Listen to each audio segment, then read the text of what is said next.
सम्राट अशोक, इसका 269 से 232 ईसा पूर्व तक था शासनकाल। सम्राट अशोक का जन्म 304 ईसा पूर्व में पाटलिपुत्र में हुआ था। अशोक के पिता का नाम बिंदुसार था तथा माता का नाम शुभद्रांगी था, जिसे धर्मा के नाम से जाना जाता है।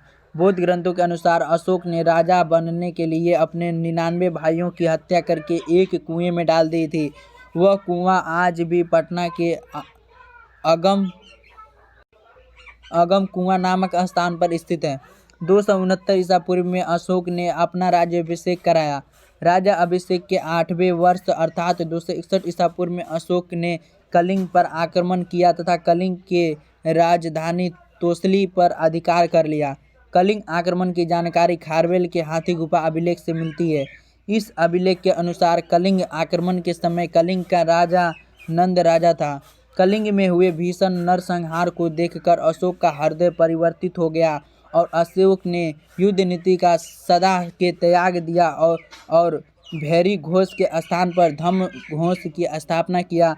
ऐसा माना जाता है कि अशोक ने हाथियों को प्राप्त करने के लिए कलिंग आक्रमण किया था।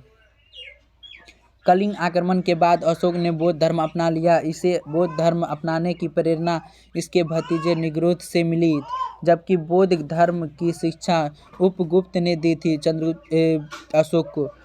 अशोक शुरुआत में ब्राह्मण धर्म मानता था, परंतु बाद में बौद्ध धर्म अपना लिया। अशोक का बौद्ध धर्म उसका व्यक्तिगत धर्म था। अशोक का बौद्ध धर्म उसका व्यक्तिगत धर्म था। उसने कभी भी बौद्ध धर्म को राजकीय धर्म घोषित नहीं किया, किंतु अशोक बौद्ध धर्म को संरक्षण देता था। अशोक ने बौद्ध धर्म के प्रचार के लिए अपने बेटे महेंद्र और संघमित्रा को श्रीलंका भेजा था।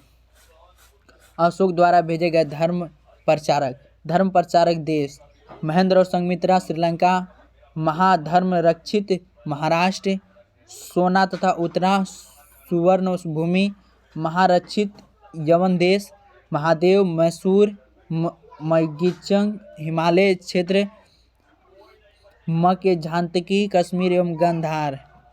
बौद्ध धर्म ग्रहण करने के बाद अशोक ने अपने राज्याभिषेक के 8वें वर्ष से ही धर्म यात्रा प्रारंभ की। उसी यात्रा के क्रम इस प्रकार है: बोध गया, कुशीनगर, लुम्बिनी नगर, कपिलवस्तु, सारनाथ तथा श्रावस्ती। अशोक ने अपने शासन के 10वें वर्ष सर्वप्रथम बोध गया की यात्रा की। उसके बाद 20वें वर्ष लुम्बिनी नामक ग्राम गया और उसे कर मुक्त कर दिया तथा केवल 1/8 भाग ही कर लेने की घोषणा की। अशोक के काल में तीसरी बौद्ध संगति 255 ईसा पूर्व में पाटलिपुत्र में हुई थी, जिसका अध्यक्ष मोगलीपुत्तिस था। श्रीलंका के राजा ने सिंघली संप्रदाय को छोड़कर बौद्ध धर्म अपना लिया। अशोक धार्मिक रूप से सहिष्णुता था, अर्थात वह किसी भी धर्म के साथ भेदभाव नहीं करता था। अशोक के समय मुद्राएं सोने, स्वर्ण, चांदी, करसान एवं तांबे, काकनी आदि के होते थे। अशोक ने आजीवक संप्रदाय के लोगों को गया में स्थित बराबर की पहाड़ियों में 4 गुफा दान में दिया था। पहला सुदामा, दूसरा कर्ण, तीसरा चौपाड़, चौथा विश्व झोपड़ी। आजीवकों के लिए नागार्जुन गुफा दशरथ द्वारा प्रदान किया गया था। इसका उत्तराधिकारी कुणाल था। अशोक की 5 पत्नियां थीं। पहला असंगिता देवी, करुआती, पद्मावती, नित्यारक्षिता थी, जिसमें अशोक पर सर्वाधिक प्रभावी कारुवाकिका थी। कारुवाकी के कहने पर ही अशोक ने युद्ध त्याग दिया था।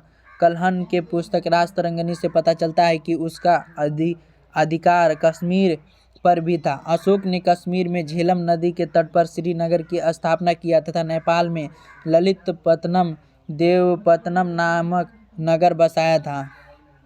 अशोक भारत का पहला ऐसा शासक था जिसने अपने संदेशों को अभिलेखों के माध्यम से जनता तक पहुंचाया। अशोक को अभिलेख लिखने की प्रेरणा इराक के राजा डेरियस या दाए बाहु से मिली थी। अशोक के अभिलेखों की भाषा प्राकृतिक थी, जिसे 4 लिपियों में लिखा गया है। पहला ब्राह्मी लिपि, यह सर्वाधिक भारत में मिले हैं। इसे बाईं से दाईं ओर लिखा जाता है। खरोष्टी लिपि, यह पाकिस्तान के उत्तरी पश्चिम में मिले हैं। इसे दाएं से बाईं ओर लिखा जाता है। तीसरा था अरमाइका लिपि, यह अफगानिस्तान से मिली है। चौथा था ग्रीक लिपि, यह अफगानिस्तान के उत्तरी सीमा से मिली है। अशोक के शिलालेख को पहली बार टी फेंथरेल ने 1750 ईस्वी में खोजा। अशोक के अभिलेखों को पढ़ने और समझने की पहली सफलता 1837 ईस्वी में जेम्स प्रीसेस को मिली थी। अशोक ने अपने अधिकतर अभिलेखों में अपना नाम देवनाम प्रियदर्शी देवताओं का पसंद लिखा है। मध्य प्रदेश के गुर्जरा तथा कर्नाटक की मास्की नेदर तथा उदगेलना अभिलेखों में अशोक का स्पष्ट नाम अशोक लिखा हुआ है। भाब्रू अभिलेख में अशोक के लिए मगध सम्राट नाम का प्रयोग हुआ है। असम से अशोक की कोई भी साक्ष्य नहीं मिली है, जिससे यह पता चलता है कि यह क्षेत्र अशोक के साम्राज्य से बाहर था। अशोक 84,000 स्तूपों का निर्माण करवाया था। अशोक के शिलालेखों को 3 भागों में बांटा गया है। पहला शिलालेख, इसे बृहदशिलालेख कहते हैं तथा लघु शिलालेख में विभाजित किया गया है। स्तंभलेख, इसमें दीर्घ स्तंभलेख एवं लघु स्तंभलेख में विभाजित किया गया है। गुहालेख, ये गुफाओं में लिखे जाते हैं। यह किस में लिखे जाते हैं? गुफा में। अशोक के चतुर्दश शिलालेख। प्रथम शिलालेख, इसमें अहिंसा पर बल दिया गया है और पशु बलि पर रोक लगाया गया है। सभी मनुष्य मेरे बच्चे हैं। द्वितीय शिलालेख, इसमें पशु चिकित्सा की चर्चा है। साथ ही दक्षिण भारतीय राज्य जैसे चेर, पांड्य, श्रीलंका, केरल पुत्र, सताई पुत्र की चर्चा है, किंतु चोल वंश की चर्चा नहीं है। तृतीय शिलालेख, इसमें अशोक ने 3 अधिकार राजयुक्त तथा प्रदेशक का चर्चा किया है, जो धर्म के प्रचार के लिए थे। अशोक ने इस शिलालेख में राजकीय अधिकारियों की आदेश जारी किया कि वे हर 5वें वर्ष दौरे पर जाएं। इसमें धर्म संबंधित कुछ नियम भी निर्देशित हैं। चतुर्थ शिलालेख, इसमें भैरी घोष के स्थान पर धम्म घोष के नीति की चर्चा है। 5वीं शिलालेख, इसमें धम्म महामात्र नामक अधिकारी की चर्चा है, जो धार्मिक जीवन की देख रेख करता है। इसमें समाज तथा वर्ण व्यवस्था उल्लेख है। 6वीं शिलालेख, इसमें अशोक ने कहा है कि मेरा अधिकार जन कल्याण के लिए जब चाहे मुझसे मिल सकता है। इसमें आत्मनियंत्रण संबंधित शिक्षा दी गई है। 7वां शिलालेख, इसमें अशोक ने विभिन्न धर्मों की आपसी समन्वय की बात कही है। यह सबसे बड़ा शिलालेख है। इसमें तीर्थ यात्रा की चर्चा है। 8वीं शिलालेख, इसमें अशोक के धम्म यात्रा की चर्चा है, जो इसके राज्याभिषेक से 8वें वर्ष से ही प्रारंभ होती है। राज्याभिषेक के 10वें वर्ष गया, राज्याभिषेक के 20वें वर्ष लुम्बिनी। 9वीं शिलालेख, इसमें अशोक ने छोटे मोटे त्योहारों पर प्रतिबंध लगा दिया। इस शिलालेख में सच्ची शिष्टाचार और सच्ची भेंट का उल्लेख है। 10वीं शिलालेख, इसमें धर्म के महत्व के बारे में चर्चा है। इसमें सम्राट अशोक ने आदेश जारी किया कि राजा तथा उच्च राज्य अधिकारी हमेशा ही प्रजा के हित के बारे में सोचें। 11वीं शिलालेख, अशोक ने कहा है कि मेरे अधिकारी ब्राह्मणों को न सताएं। 12वां अभिलेख, इसमें स्त्रियों की स्थिति में सुधार करने के लिए स्त्री महामात्रा नामक अधिकारी की चर्चा है एवं हर प्रकार के विचारों के सम्मान की बात कही गई है। 13वें शिलालेख, इसमें कलिंग युद्ध की चर्चा है तथा साथ ही सम्राट अशोक के हृदय परिवर्तन के विवाद भी वर्णित है। साथ ही पड़ोसी राजाओं के संबंध का भी उल्लेख है। 14वीं शिलालेख, अशोक ने कहा है कि मैंने ऊपर लिखे गए शिलालेख के अतिरिक्त बहुत से काम किए हैं जो इसमें नहीं लिखे गए हैं। इसके लिए लिखने वाला जिम्मेवार है, मैं नहीं। इसके प्रमुख शिलालेख, लिपि एवं सिद्धांत। ठीक। अशोक के स्तंभलेख, लघु अभिलेख। भाब्रू अभिलेख, राजस्थान के भाब्रू अभिलेख में अशोक ने खुद को मगध का सम्राट बताया। भाब्रू अभिलेख में इसने बौद्ध धर्म के त्रिरत्न बुद्ध, धम्म और संघ की चर्चा की है।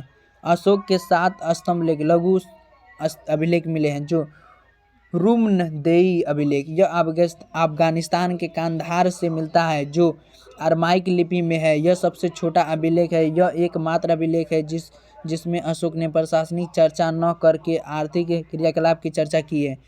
कौशाम्बी अभिलेख, यूपी में। इसमें अशोक ने अपनी पत्नी कारुवाइका द्वारा दिए गए दान की चर्चा है, अतः इसे रानी की अभिलेख कहते हैं। अकबर ने इसे इलाहाबाद स्थापित करा दिया। इसे रानी अभिलेख भी कहा जाता है। टोपरा अभिलेख, हरियाणा। फिरोज शाह तुगलक ने इसे दिल्ली के तुगलकाबाद में स्थापित करा दिया। मेरठ अभिलेख यूपी। पहले यह मेरठ में था, फिरोज शाह तुगलक ने इसे दिल्ली के तुगलकाबाद में स्थापित करा दिया। रामपुरवा अभिलेख। यह बिहार के चंपारण में, इसकी खोज 1872 में कारलायक ने की थी।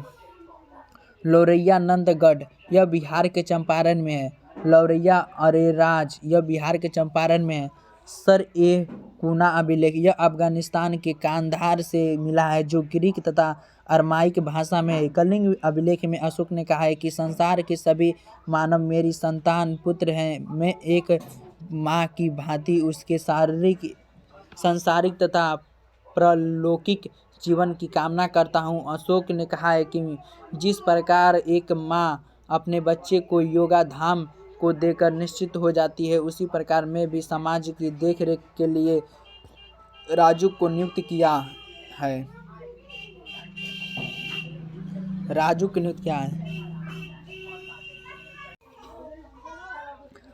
राजुक अच्छे व्यक्ति को पुरस्कृत कर सकते हैं और गलत व्यक्ति को दंडित कर सकते हैं। अशोक के गुहालेख की संख्या 3 है, जो बिहार में गया के निकट बराबर की पहाड़ी की गुफा में स्थित है। यहाँ 3 गुफाएं हैं। इनमें स्थित गुहालेख में आजीवकों को दिए गए दान का उल्लेख मिलता है। अशोक को अभिलेख लिखने के लिए पत्थर उत्तर प्रदेश के चुनार से मिले हैं। अशोक की धम्म यात्रा। अशोक ने लोगों को नैतिकता सिखाने के लिए जो नियम कानून की संहिता बनाई, उसे ही धम्म कहते हैं।